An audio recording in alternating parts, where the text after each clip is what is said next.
Hi there, I'm Jeff, and this is the 10-Minute Bible Hour podcast. Today's episode features Matt in the third part of a conversation with his friend Aaron Utecht. Parts 1 and 2 can be found in episodes 205 and 206. Without any further ado, let's get to that intro music.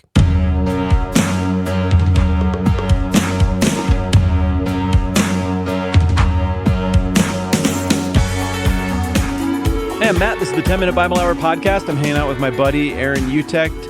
We got a really good question from somebody who goes by the Reddit handle RomeLPIS1212 about the idea of the initiating prayer, the initiating moment at which somebody's like, you know what, I think there's something to the Jesus thing, and I think I want to sign up and follow Jesus, and so how do I do that? Well, for a long time, there's been this idea that you pray this prayer that is drawn from different parts of the New Testament.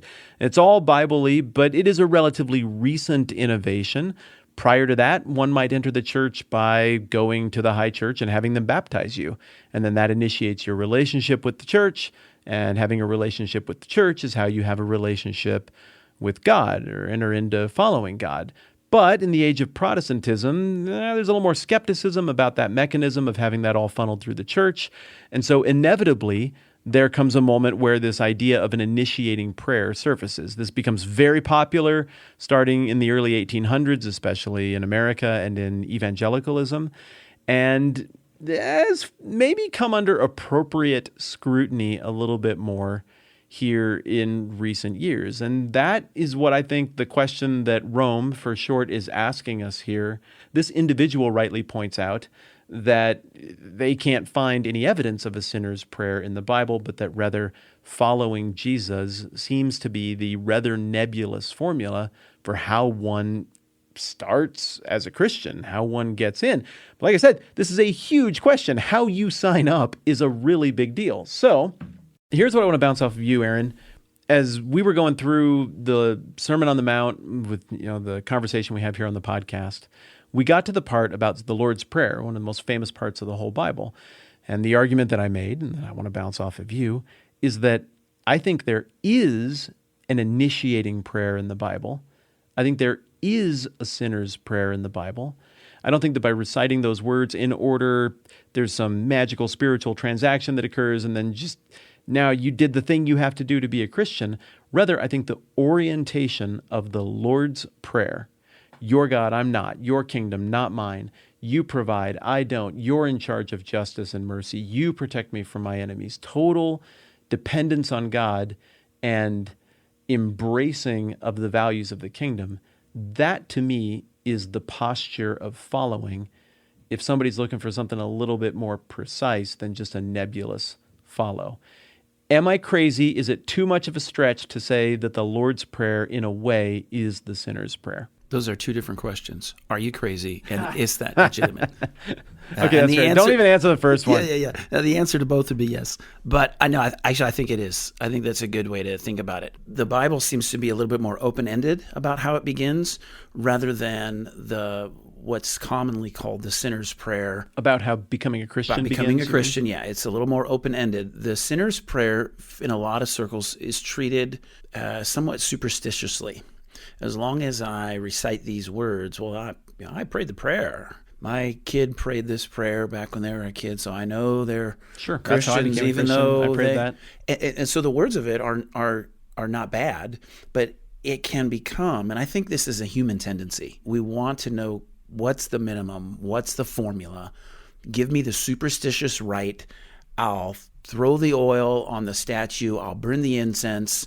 I'll slaughter the chicken. We'll do the rite. Just, tell me what the rite of passage is. We're uncomfortable with this totally being open-ended. I like what you're saying in that Lord's Prayer. I think that makes a lot of sense because it's a heart orientation. You're talking, your kingdom come, not mine. That's completely... It feels like a throwaway line at the beginning of the thing, like you don't even think about it.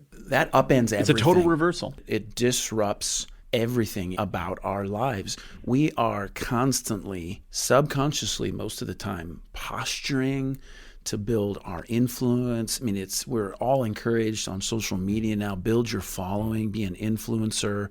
We all are posturing to build our own little kingdom. And when we come to follow, we just get completely disabused of all of that. To pray that, your kingdom come, not mine, your will be done, not mine, that's really hard. I think it's harder than the sinner's prayer, because that isn't in the sinner's prayer.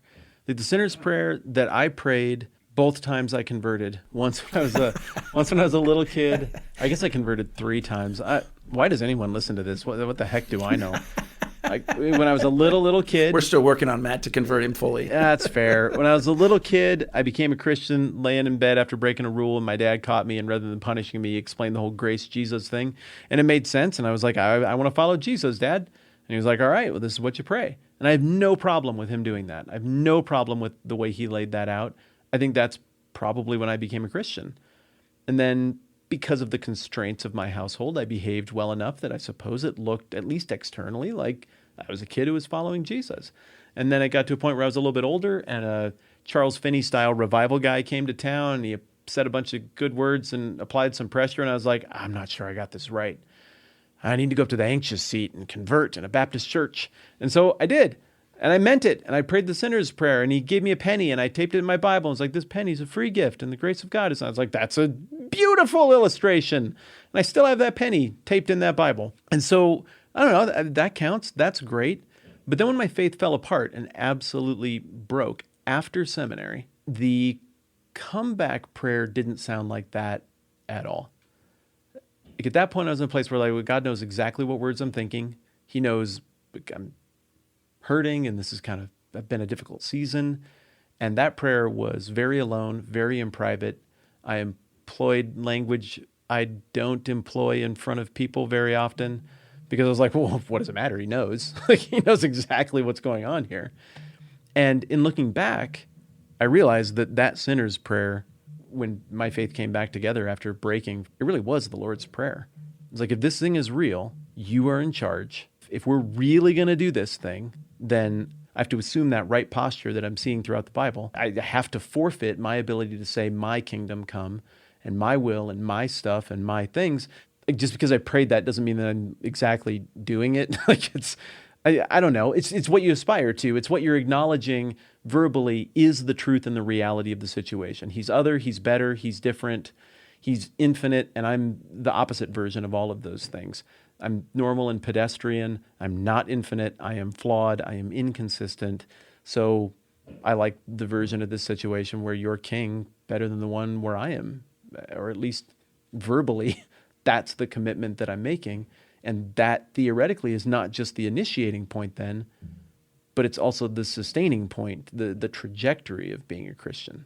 Yeah, everybody has a different starting point. I don't use the sinner's prayer when I talk with people, mostly because I think it's potentially misleading. I want to jump in right there and ask you a question right on the spot here, buddy. Why does it matter if it's misleading?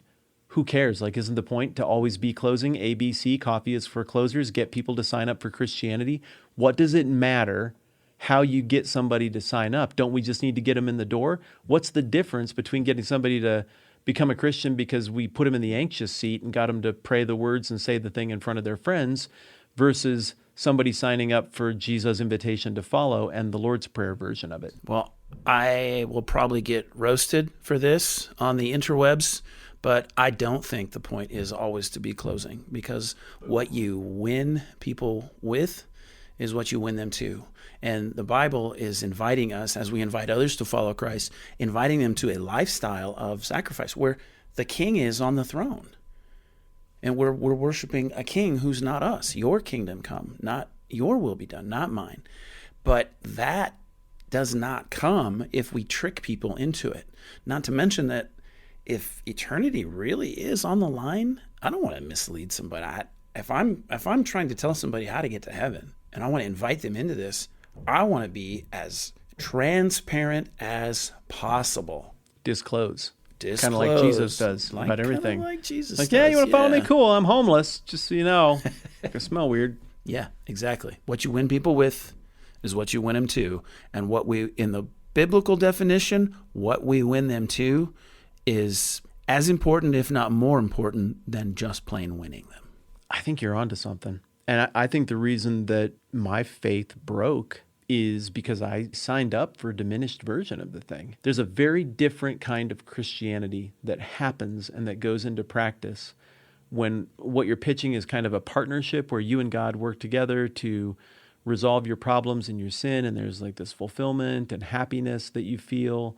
And it's kind of a 1980s me generation consumerism sort of version of the thing, as opposed to like crucified with Christ, die to self, and I now exist as an agent, a son, a daughter, an heir of this king and this kingdom. And this is just who I am now. This is what I do now. It's a gigantic deal. And I think that's why Jesus is hitting all the stuff about count the cost. Like, if you're just like, oh, yeah, sure, sounds good, whatever, I'll do this. I sign up for a lot of things. I try to be a person who says yes to things. Like, it feels like Jesus is like, then you're not getting it. You're not tracking the gravity of what we're doing here. And that's why I think, back to the Lord's Prayer, that is a disclosure. That is Jesus saying to his original audience and his now audience, hey, this is a big deal. It's not really breakable. This becomes who you are, not just what you do. It's transformative to the deepest level. That's why I haven't really asked people to sign up on this podcast. Like, one, because it's a podcast. And two, we haven't heard Jesus out yet. We're in the middle of Matthew. Yeah. Maybe there was enough there for some of the original audience to be like, I've seen enough, I'm in. It looks like that happened. But it's as big a deal as he's acting like it is, and as the language of the Lord's Prayer says it is, it's okay to take a minute and do the math on the thing and figure out if this is actually worth, like, I don't know, your eternal soul. Fair enough. In fact, Jesus himself, and you're not this far yet in your podcast, but there will come a point in Matthew's gospel where he will drive the crowds away because they're there for the wrong reason. They're assuming this is about something it's not. And he does the same thing in John's gospel as well. I think that's as good a place as any to leave it, my friend. Rome, PLIS 1212. That is an excellent question. Thanks for asking it. Sorry it took me so long to get to it, but we got a rhythm to this thing. We get to it when we get to it. I know that there are a bunch of you listening to this who would not say that you're in or out. You're thinking about this thing the way I was a few years ago when my faith was kind of broken and I was deciding exactly what I make of any of this and kind of starting fresh. I know there are a ton of you who are in that spot, and I do not want you to mistake this conversation for some kind of clever way for me to try to close the deal with reverse psychology, like get you to sign up right now. I don't want that. And I appreciate what my friend here just said. I don't want that because I think it produces a weird, broken, gross version of Christianity. And all of us know what some of the symptoms of weird, broken, gross, twisted up Christianity can be. Done right and on the terms of the kingdom, I think it's the most beautiful thing ever. It's why we take all this time and talk about it.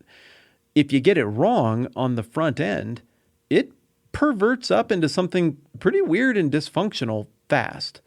And so I don't want that for you. I don't want you to go through it. I don't want you to experience that. Obviously, you know where I landed on this thing and what I think, and I respect you wherever you're at in your process. Also, I respect you, Aaron Utech. Fist bump. I don't know if the mics will pick that up, but I'm going to do one here so you can hear it. And thanks also to you for being up for thinking about important stuff like this. All right, we're back to Matthew Manana. I'm Matt. This is a 10-Minute Bible Hour podcast. Let's do this again soon.